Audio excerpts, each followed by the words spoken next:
नमस्कार बच्चों, मैं मनोज कुमार आज की क्लास में आपका स्वागत करता हूं। और आज की क्लास का टॉपिक है टाइप्स ऑफ रिलेशन। जहां से हमने समाप्त किया था पिछले वीडियो में, उसी से हम उसी क्रम में उसको आगे लेके चलेंगे, ठीक है ना। तो हम आपको टाइप्स ऑफ रिलेशन में एक तो नल रिलेशन और एक आपका यूनिवर्सल रिलेशन के बारे में बता चुके थे। और इस तरीके का मैंने आपको यानी एक सेट में दो एलिमेंट लिए थे और एलिमेंट लेकर के एक क्रॉस से निकाल करके जितने एलिमेंट इसमें आए, कितने आए 1 2 3 4, तो उसके हमने क्या बना लिए सबसेट। क्योंकि ये परिभाषा है कि एक क्रॉस ए के उप समुच्चय ही क्या बनते हैं, संबंध बनते हैं, ठीक है ना। यही तो बताया था हमने, है ना। तो अब इसके सबसेट बनाए, तो अब इसमें कितने एलिमेंट है 1 2 3 4 एलिमेंट है। तो सबसेट कितने बनेंगे 2 to the power 4, है ना। 2 to the power 4 का मतलब 16 सबसेट बनेंगे। कितने बनेंगे 16 सबसेट का मतलब 16 रिलेशन बनेंगे, ठीक है। उसमें से पहला रिलेशन जो था ना वर्ड रिलेशन था, जिसको हमने पढ़ा दिया, बता दिया इसके बारे में, ठीक है। और लास्ट वाला जो लिया था हमने वो यूनिवर्सल रिलेशन लिया था, इसके बारे में बता दिया था। अब जब हमें ये मालूम है कि ए क्रॉस ए के जितने भी सबसेट बनेंगे वो सभी के सभी जब रिलेशंस होंगे, संबंध होंगे, तो फिर उनका टाइप भी तो बनेगा, कुछ नेचर भी तो डिफाइन करेंगे वो किस टाइप के रिलेशन होंगे। भाई इसको हटा दो, इसको हटा दो, इसको हटाने के बाद इतने सारे इसमें रिलेशन है ना, इतने सारे रिलेशन है, तो इनका भी तो पता होना चाहिए कौन सा रिलेशन किस नेचर का है। उसके बारे में भी हमें जानना जरूरी है, उसके बारे में भी हमें पता लगाना जरूरी है कि आखिरकार कौन सा रिलेशन किस टाइप का होगा, इन दोनों को छोड़ने के अलावा, ठीक है। तो जरा देखते हैं। तो मैंने अगला रिलेशन इसी क्रम में जो लिया हुआ है वो रिलेशन है आइडेंटिटी रिलेशन, यानी तस्मक संबंध, ठीक है। तस्मक संबंध, इसको समझते हैं। जरा देखिए क्या लिखा है मैंने, relation R is called identity relation on set A, ठीक है। हिंदी में क्या पढ़ेंगे इसको, संबंध आर तस्मक संबंध कहलाएगा सेट ए में, ठीक है। क्योंकि हम किस में पढ़ रहे हैं, सेट ए में ही तो पढ़ रहे हैं, ऑन ए सेट ए में रिलेशन पढ़ रहे हैं, ठीक है ना, एक सेट पर केवल। तो आप इसका मतलब आप समझ गए होंगे कि कोई संबंध है आर, ठीक है, या एक संबंध है आर, तो वह रिलेशन आइडेंटिटी रिलेशन कहलाएगा, यानी तत्समक संबंध कहलाएगा सेट ए में। कब कहलाएगा, इफ यदि आर, यानी ये रिलेशन दिया है जनरल फॉर्म में, है ना। ये मैं पहले ही बता चुका हूं आपको कि जनरल फॉर्म आपको याद रखनी चाहिए, उसके बारे में गंभीरता से सोचना चाहिए, समझना चाहिए कौन सी फॉर्म किस तरीके से बनी है, ठीक है। तो मैंने आपको सेट पढ़ाया, तो सेट में भी मान लीजिए यूनियन या सब, मतलब यूनियन आपका या इंटरसेक्शन या ए माइनस बी या ए क्रॉस बी जो भी बताया, तो मैंने आपको सभी का क्या बताया, जनरल फॉर्म जरूर बताया मैंने। तो इसी तरीके से रिलेशन का जनरल फॉर्म भी बताया था मैंने। तो यहाँ पे क्या लिखा है, R equal to A comma A, यानी ये ऑर्डर्ड पेयर है। क्या है ये, ordered pair. Such that for every, यानी ये चिन्ह जो है ना, अब ये चिन्ह आपके सामने कुछ नया सा लग रहा होगा, इसको पढ़ते हैं फॉर ऑल। क्या पढ़ते हैं, फॉर ऑल, या तो इसको पढ़े फॉर ऑल ऐसे, है ना, या इसको पढ़ते हैं फॉर एवरी। क्या पढ़ते हैं, फॉर एवरी, है ना। दोनों का अर्थ समझ रहे हो गया कि फॉर ऑल का मतलब क्या, सभी के लिए, फॉर एवरी का मतलब क्या, प्रत्येक के लिए। दोनों की बात एक ही है ना, फॉर ऑल सभी के लिए, फॉर एवरी प्रत्येक के लिए, ठीक है।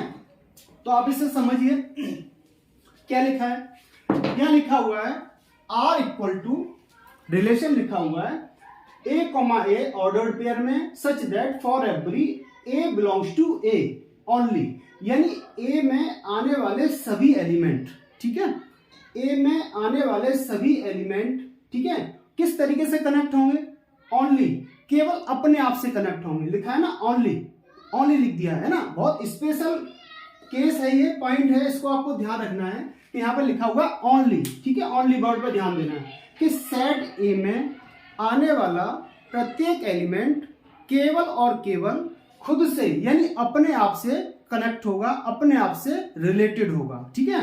इसी प्रकार के संबंध को हम कैसे कहेंगे, तस्मक संबंध, यानी आइडेंटिटी रिलेशन।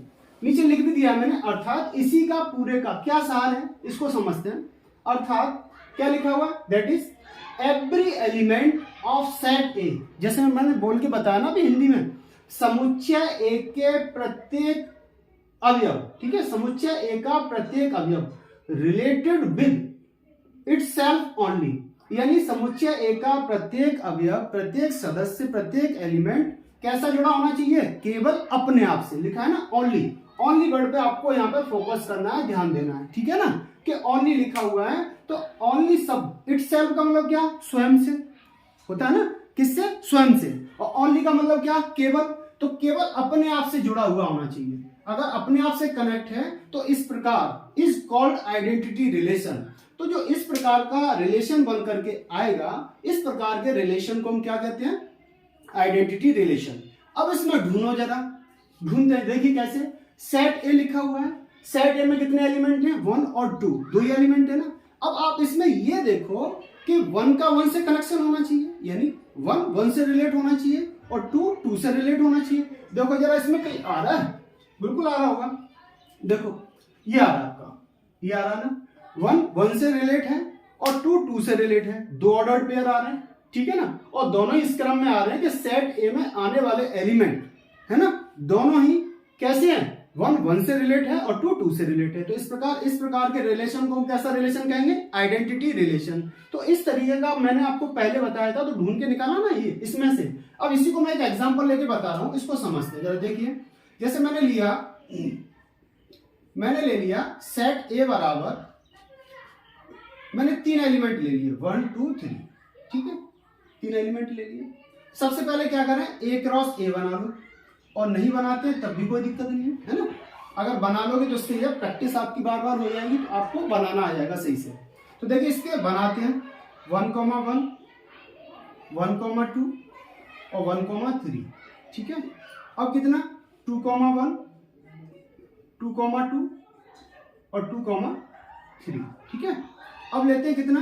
3 1, आगे बढ़ जाता हूं, ठीक है, 3 1 3 2 और 3 3, ठीक है, इस तरीके से। तो आपने देख लिया ए क्रॉस ए निकाल लिया। अब ये हमें मालूम है कि ए क्रॉस ए में आने वाले एलिमेंट्स में से कुछ एलिमेंट लेकर के हम क्या बनाते हैं? एक सेट बनाते हैं। जो सेट बनता है वो क्या होता है? ए क्रॉस ए का एक सबसेट होता है। उस सबसेट को हम क्या कहते हैं? रिलेशन। बार बार दोहराता हूं क्योंकि ये चीज आपके फिट हो जाए, मतलब माइंड में ऐसी फिट हो जानी चाहिए कि आपको हमेशा ये याद रहे। कभी भी कोई भी पूछे कि रिलेशन क्या होता है तो आप तुरंत कहें कि R is subset of A cross B या ए क्रॉस ए। भाई ए से बी पे निकालेंगे तो ए क्रॉस बी पढ़ेंगे, ए से ए में निकालेंगे तो ए क्रॉस ए पढ़ेंगे, ठीक है। अब जरा देखते हैं यहां पर यहां से मैंने क्या किया? एक रिलेशन निकाला R1 और उसमें एलिमेंट लिए 1 1 जो स्वयं से रिलेट हैं। देखो परिभाषा के अनुसार चलेंगे, ऐसे एलिमेंट सेट ए के, ऐसे एलिमेंट सेट ए में आने वाले वे एलिमेंट जो खुद से केवल और केवल अपने आप से जुड़े हुए होने चाहिए, ठीक है। तो कौन सा जुड़ा हुआ अपने आप से? 1 1 जुड़ा हुआ है। फिर कौन सा जुड़ा हुआ है? 2 2 जुड़ा हुआ है ना। और फिर कौन सा जुड़ा हुआ है? 3 3, ओके। तो ये जो रिलेशन बना, एक तो ये रिलेशन बना लिया। तो इस प्रकार के रिलेशन को हम कैसा रिलेशन कहेंगे? Identity relation. क्या पढ़ेंगे? Identity relation, okay. चलिए ठीक है। क्यों है आइडेंटिटी रिलेशन? परिभाषा के अनुसार यहां लिखा है ना ए, यहाँ ए का मतलब प्रत्येक एलिमेंट से। बार बार रिपीट कर रहा हूं, इसी वजह से आप फोकस करें इसी चीज पर। तो इसमें आने वाला एलिमेंट देखो 1 है, तो 1 1 से कनेक्ट है ना, 1 1 से रिलेट है। दूसरा एलिमेंट 2 है तो 2 2 से कनेक्ट है। और तीसरा एलिमेंट 3 तो 3 3 से कनेक्ट है। तो इस प्रकार के रिलेशन को क्या कहेंगे? Identity relation. एक और लेते हैं, जैसे मैंने लिया 1 1 2 2, ठीक है, एक मिस कर दिया। तो इस प्रकार के रिलेशन को क्या कहेंगे? Not identity relation, not a identity relation. क्यों कहेंगे भाई ऐसा रिलेशन? इसलिए कहेंगे कि इस सेट में आने वाले एलिमेंट कितने? 3, 1 2 3। तो यहां पर अगर इनको आपस में कनेक्ट किया जाए तो 1 1 आना चाहिए, 2 2 आना चाहिए। यहां पर क्या नहीं आया? यहां पर नहीं आया 3 3। तो हम क्या लिख सकते हैं यहां पर? सिंस को हम चूंकि बोलते हैं। क्या बोलते हैं? चूंकि या क्योंकि, है ना। चूंकि भाई इसको ऐसे लिखेंगे, क्योंकि 3 3 does not belongs to R2, ठीक है। 3,3 किसमें नहीं है, R3 में मौजूद नहीं, वो R2 में मौजूद नहीं है, इसलिए कैसा होगा, नॉट आइडेंटिटी रिलेशन होगा। एक और लेते हैं, उसको भी समझ लीजिए। R3 इक्वल टू, जैसे मैंने लिया 1,1 है ना, और 2,2 और 3,3, ठीक है, और लिया मैंने 1,3। अब यहाँ पे आप देख सकते हो कि यहाँ 1,1 आ रहा है, 2,2 आ रहा है, 3,3 आ रहा है। परिभाषा क्या है, ओनली, है ना, लिखा है ना ओनली, ओनली, केवल खुद ही एलिमेंट, मतलब इसमें आने वाले एलिमेंट ही अपने आप से जुड़ सकते हैं। तो इसमें क्या है 1,3, 1 तो 3 से भी जाके कनेक्ट हो गया। जब 1 3 से जाके कनेक्ट हो गया तो इसका मतलब ये डिफाइन नहीं हुआ, रिलेशन कैसा, आइडेंटिटी रिलेशन नहीं होगा, ठीक है। तो इसको क्या कहेंगे हम, नॉट ए आइडेंटिटी रिलेशन, ठीक है ना। तो मैं समझता हूं आइडेंटिटी रिलेशन आपको क्लियर हो गया होगा, सॉरी यहाँ पे कटा हुआ नहीं है कि आइडेंटिटी रिलेशन आपको क्लियर हो गया होगा। अब एक बात आपको इसमें और ध्यान रखनी है, वो बात क्या ध्यान रखनी है, देखिए किसी भी सेट में कितने ही एलिमेंट, ठीक है, उसका आइडेंटिटी रिलेशन केवल एक ही होगा, ठीक है।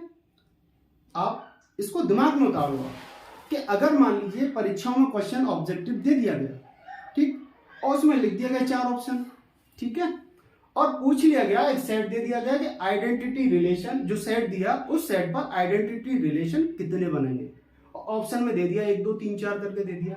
तो आपको हमेशा ध्यान रखना है कि किसी भी सेट पर, ठीक है, चाहे फाइनाइट हो चाहे इनफाइनाइट हो, आइडेंटिटी रिलेशन केवल एक ही होगा, ठीक है ना। तो इस तरीके से आपको ये क्लियर हो गया होगा कि आइडेंटिटी रिलेशन क्या होता है। अब इसी क्रम में इससे आगे जो है ना रिफ्लेक्सिव रिलेशन, अब उसको समझते हैं, ठीक है। चलिए आगे देखते हैं, अगला है 3 तक हो गया अपना, चौथा रिफ्लेक्सिव रिलेशन, है ना, स्वतुल्य संबंध। क्या होता है स्वतुल्य संबंध, इसको समझते हैं। तो जरा देखिए आइडेंटिटी जैसा ही है, बस थोड़ा सा फर्क है ना, और परिभाषा भी लगभग सेम ही है, तो ज्यादा कुछ अंतर नहीं है, लेकिन फिर भी इसको समझना इसलिए आवश्यक है कि दोनों में ऐसा अंतर है कि जिसकी वजह से पहचानना यह मुश्किल हो जाता है कि कभी मतलब कंफ्यूजन हो जाता है कि आइडेंटिटी है रिफ्लेक्सिव है। लेकिन अगर सही से अगर उसको ध्यान देंगे तो पहचानने में कोई असुविधा नहीं होगी, क्योंकि पहले वाले में वर्ड लगा था ओनली, केवल सेट ए में जो आने वाले एलिमेंट हैं केवल खुद से ही कनेक्ट होने चाहिए, बस। अब यहाँ पे क्या कह रहा है उसको समझते हैं। देखिए क्या कह रहा है, relation R is called reflexive, ठीक है। रिफ्लेक्सिव रिलेशन को क्या बोलते हैं, स्वतुल्य संबंध, स्वतुल्य। Relation R is called reflexive, यानी रिलेशन आर यानी संबंध आर रिफ्लेक्सिव होगा, ठीक है, रिफ्लेक्सिव स्वतुल्य होगा, संबंध आर स्वतुल्य होगा सेट ए पर, ठीक है, संबंध आर स्वतुल्य होगा सेट ए पर। ये समझ में आ गया होगा। हिंदी में आप कन्वर्ट करके लिखना चाहो तो लिख सकते हो, पूरा समझा दे रहा हूं। इफ, यदि हमें ये संबंध दिया हुआ है इस प्रकार का, है ना, रिलेशन दिया हुआ है, आर इक्वल टू लिखा है ना ऑर्डर्ड पेयर में A comma A such that for all, for all का मतलब सभी के लिए, यानी सेट ए में आने वाले जितने एलिमेंट हैं उन सभी के लिए चर्चा कर रहा है, उन सभी के लिए कह रहा है ए बिलोंग्स टू सेट ए, यानी सेट ए में आने वाले सभी एलिमेंट किससे जुड़े होने चाहिए, मतलब अपने आप से तो जुड़े हों और भी किसी एलिमेंट से जुड़े हों, तो उसके लिए कोई मना नहीं है। क्यों, क्योंकि यहाँ पे ओनली वर्ड नहीं लगा, ठीक है। साथ में देखिए इसको किस तरीके से डिफाइन कर दिया गया, एवरी एलिमेंट ऑफ सेट ए, समुच्चय ए का प्रत्येक अवयव इज रिलेटेड विद इटसेल्फ, यानी समुच्चय ए का प्रत्येक अवयव खुद से जुड़ा हो, स्वयं से जुड़ा हुआ होना चाहिए, यानी खुद से जुड़ा होना चाहिए, इज कॉल्ड रिफ्लेक्सिव रिलेशन। तो इस प्रकार के रिलेशन को हम क्या कहेंगे, रिफ्लेक्सिव रिलेशन कहेंगे, ठीक है। अब यहाँ ओनली वर्ड नहीं आया, वहां ओनली वर्ड था, यहाँ पर ओनली वर्ड हट गया। ओनली का मतलब वे अवयव केवल खुद से ही कनेक्ट होंगे, केवल और केवल अपने आप से, लेकिन यहाँ ओनली वर्ड नहीं है। इसका मतलब क्या है कि अगर जो अवयव ए में आएंगे वे अपने आप से तो जुड़ ही सकते हैं, साथ में अगर वो किसी अन्य एलिमेंट से जुड़े हैं तब भी कोई प्रॉब्लम नहीं है, ठीक है। तो ऐसे अवयव इसमें देखो जरा ढूंढो, ये इसीलिए मैंने छोटा सा एक चार्ट लिया था जिससे कि आपको ये समझ आ जाए कि इसमें नल रिलेशन मिला, यूनिवर्सल रिलेशन मिला, आइडेंटिटी रिलेशन मिला, तो और भी तो रिलेशन मिल रहे हैं, है ना। तो इसमें अगर ढूंढते हैं, एक तो आपका यही हो गया, है ना, ये वाला एक तो ये हो गया, और ऐसा ही और देखते हैं, तो ऐसा ही और देखने में देखो, एक ये निकल आया, ठीक है, एक ये निकल आया, एक ये निकल आया जिसमें 1 1 आ रहा है, 2 2 आ रहा है, देखो आ रहा है कि नहीं आ रहा है ना। फिर उसके बाद और भी कोई आ रहा है, देख लेते हैं, यही आ रहा है, ठीक है। तो इससे पता चल रहा है हमें कि इसमें हमें इस टाइप के रिलेशन भी मिल रहा है, ठीक है। तो इसका मतलब क्या कि अब मैं एक सेट ले रहा हूं जिसपे इसको और अच्छे से परिभाषित करके, अच्छे से डिफाइन करके आपको समझाता हूं, ठीक है। एक एग्जांपल लिया मैंने, a बराबर 1 2 3, उसी एग्जांपल को लेके चल रहे हैं सभी के साथ। इससे होगा क्या, मैंने पहले ही कहा आपको, ये मतलब जो चैप्टर है थोड़ा टिपिकल भी है। तो टिपिकल वाले चैप्टर को देखो, डिफाइन परिभाषा भी लगभग एक जैसी है, ठीक है। तो जब टिपिकल चैप्टर को पढ़ते हैं और अगर वो एक सीक्वेंस में जा रहा है थ्योरी उसकी, तो हम क्या करते हैं कि एक ही तरीके से लेके चलते हैं सीखने के लिए। जब सीख जाते हैं, कॉन्सेप्ट क्लियर हो जाए, तो आप कुछ भी लीजिए एलिमेंट, बड़े आसानी से कर लोगे, बड़े मजे से कर लो। भाई क्वेश्चन भी तो करने हैं ना, अब क्वेश्चन तो इससे नहीं हो रहे ना, जब एक्सरसाइज आप लगाओगे तो वहां आपकी ये सारी चीजें क्या होंगी, क्लियर होती जाएंगी, ठीक। अब यहाँ पे देखते हैं, तो मैं एक रॉ से अब नहीं निकाल रहा, ठीक है। एक रिलेशन लिया मैंने R1, उसमें एलिमेंट लिया 1 1 2 2 और 3 3, ठीक है। नियम के अकॉर्डिंग हम ये ले सकते हैं जो हमारी परिभाषा है। दूसरा रिलेशन लिया मैंने, मान लीजिए 1 1 2 2 3 3, और मान लीजिए मैंने लिया 2 3 और ले लिया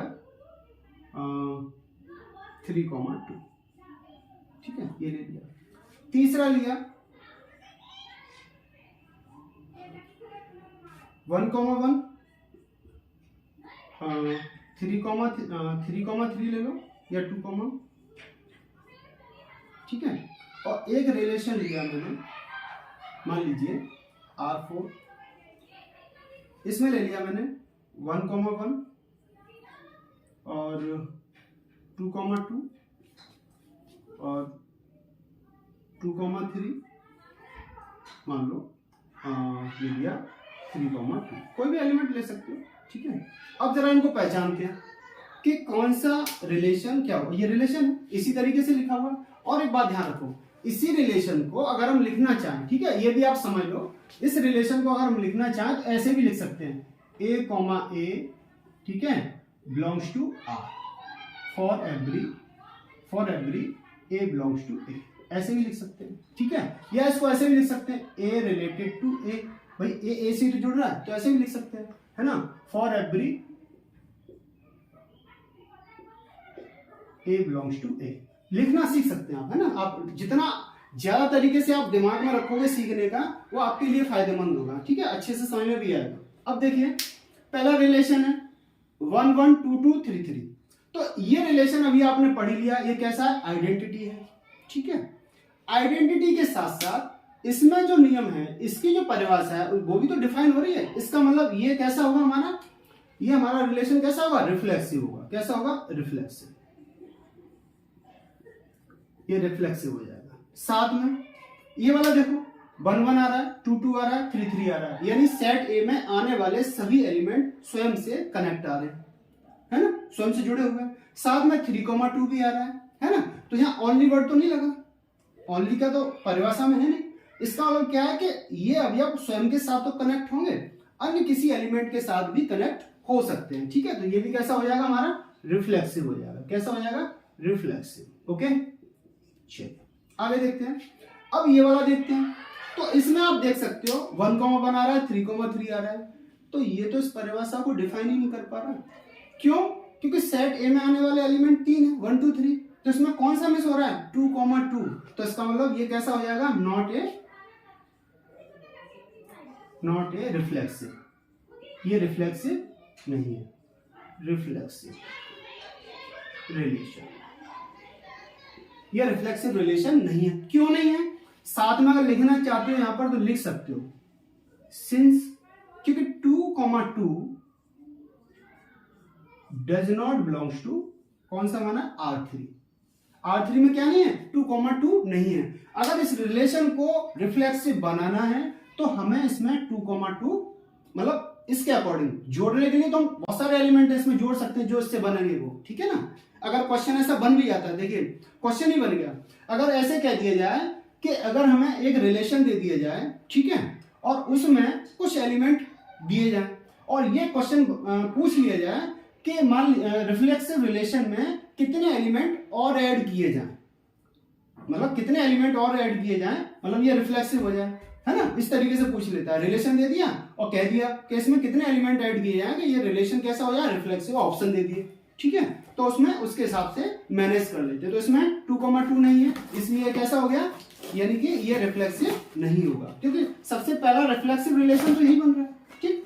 अब ये वाला देखें, 1,1 आ रहा है, 2,2 आ रहा है, 2,3 आ रहा है, 3,2 आ रहा है, इसमें भी देखो ये रिफ्लेक्सिव नहीं होगा, क्यों, क्योंकि इसमें 3,3 नहीं आ रहा। तो ये भी लिखेंगे हम क्या, नॉट ए रिफ्लेक्सिव रिलेशन।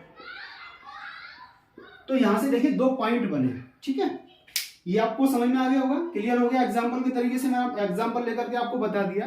अब पॉइंट क्या है उस पर विचार करें। देखो अभी क्या पढ़े थे, आइडेंटिटी रिलेशन, ये कैसा रिलेशन निकला, आइडेंटिटी रिलेशन निकला कि नहीं निकला, तस्मक संबंध निकला। तो इसका मतलब अब ये रिफ्लेक्सिव भी आ रहा है, तो इसका मायने क्या हुआ, इसके मायने ये हुआ कि अगर तस्मक संबंध है तो वह संबंध रिफ्लेक्सिव होगा, यानी आइडेंटिटी रिलेशन रिफ्लेक्सिव हो सकता है, ठीक है, लेकिन रिफ्लेक्सिव रिलेशन आइडेंटिटी नहीं होगा। तो every identity relation is reflexive relation, ठीक है, every identity relation is reflexive, ठीक, but reflexive relation is not identity. तो इस पॉइंट को आप लिख सकते हो, ठीक है, आप लिख लेना, हिंदी में लिखना चाहो हिंदी में लिख लेना कि तस्मक संबंध स्वतुल्य नहीं होगा, लेकिन स्वतुल्य संबंध यानी जितने भी तस्मक संबंध होंगे वे सभी के सभी स्वतुल्य होंगे, लेकिन जितने स्वतुल्य संबंध होंगे वो कैसे, मतलब वो आपके तस्मक संबंध नहीं होंगे, ठीक है। तो ये आपको क्लियर हो गया होगा, ये आप नोट कर सकते हो, है ना, अच्छे से आप इसके नोट्स बनाते जाना और नोट्स अवश्य बनाएं। कोशिश ये करना कि आप इसको सुन करके, वीडियो देख करके फिर आप अपने आप नोट्स बनाएं, या मान लीजिए फिर भी प्रॉब्लम होती है तो आप इसको वीडियो को पुनः देख करके फिर कर सकते हैं, ठीक है ना, इसका आपको ध्यान रखना है। चलिए इसी में कुछ और समझते हैं, वो देखिए जरा। अब क्या है, अब है कि मान लीजिए अगर ये कह दिया जाए, पॉइंट है, यदि इफ किसी सेट में नंबर ऑफ एलिमेंट मान लो p दिया गया है, देखो मैंने अक्सर करके सेट ए में अवयव जो लेके दिखाया है मोस्टली p लेके दिखाया है, तो फॉर्मूले p में बनते चले गए। अगर मैं n लेता तो n में बनते चले जाते, m लेता तो m में बनते चले जाते, अदर अन्य कोई सिंबल लेता, अन्य कोई मतलब अल्फाबेट लेता तो उसमें बनते चले जाते, ठीक है। तो इफ n a यानी n of a equal to p, then तब, है ना, तब total reflexive, then total reflexive relation on set A, ये फॉर्मूला क्वेश्चन बनता है इससे, ठीक है, कॉम्पिटिटिव एग्जाम में क्वेश्चन बनता है। सेट ए, है ना, इक्वल टू क्या फॉर्मूला बनेगा, नीचे लिख देते हैं इसको, इक्वल टू 2 की पावर p स्क्वायर माइनस का p, ओके। अगर मैं n लेता तो 2 की power n square minus n हो जाता, ठीक है। अब इस पर बेस्ड क्वेश्चन लेते हैं, क्वेश्चन को समझते हैं। देखिए मैंने लिया, मान लीजिए क्वेश्चन ले लिया एग्जाम्पल के रूप में, कोई भी ले सकते हो, एक सेट लेना है, ठीक है, और उस सेट में एलिमेंट डाल लो। देखो चाहे तो एलिमेंट 2 ले लो, चाहे एलिमेंट 3 ले लो, चाहे 1 ले लो, 5 ले लो, 10 ले लो, कितना ही ले सकते हो आप। ऐसा नहीं है कि नहीं सब 3 लेते आ रहे हो 3 ही ले लो, ठीक है, कितने भी एलिमेंट ले लो। मान लीजिए मैंने जिस पे चर्चा कर रहा था मैंने वही एलिमेंट ले लिए, ठीक है, आप अन्य कोई एलिमेंट लेके करना, ठीक है। 4 ले सकते हो लो, 4 5, ठीक है, 5 एलिमेंट ले लिए। तो यहां पर आप देख सकते हो number of element in set A कितने आ गए 5। तो टोटल देन टोटल रिफ्लेक्सिव